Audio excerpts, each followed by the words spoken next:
about 85% of people have a short-term infection, relatively mild, and after a week or so, go back to normality or relative normality.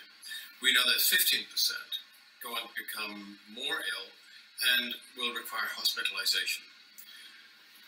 What is it that determines whether you're going to be in that 85% group or the 15% group? Now, we know that there are risk factors, including obesity, age, smoking, and comorbidities.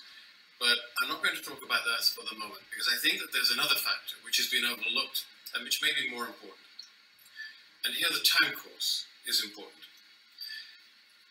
After infection, there is a period of up to 7 or 9 days during which there will be a viremia. That is, the virus is detectable in blood, in the back of the throat, and certain other tissues. And during that phase, you might have a sore throat, headaches, mild fever, a few aches and pains. And the fork in the road at this later period, 7 to 9 days, the ones who go downhill move towards viral pneumonia, which then becomes a mixed viral, bacterial, and finally fungal pneumonia. The time course is important because if the critical events that determine whether you're in the 85 or the 15 group are occurring within such a short time frame, that means that it is the innate immune system that is deciding whether your immune system will get on top of the virus and you'll recover or not. Now, the innate immune system is interesting because it's very susceptible to dietary influences.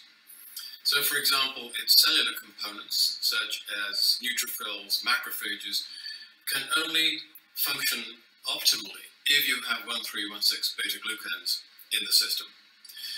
The other very important component of the innate immune system is lactoperoxidase, which plays a key role in protecting the nose and throat and the respiratory tract.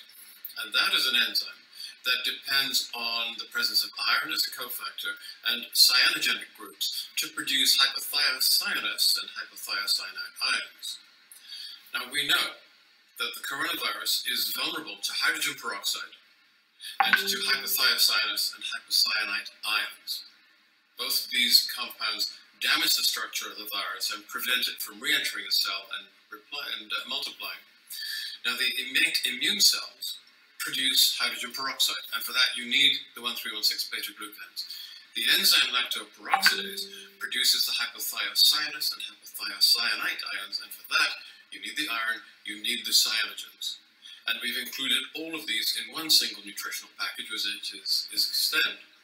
Is Xtend a cure for the coronavirus? No, I don't think it is, but what I think it does do is to improve both the cellular components and the enzyme components of the innate immune system and help to push you into the 85% group that will recover, as opposed to the 15% group who will go on to require hospital care. If by using this formulation we can push you into that 85% group, if by giving this to enough people we can increase the split from 85-15 to 90-10, we can cut the numbers of people who need hospitalization by a third. That would be an enormous boom.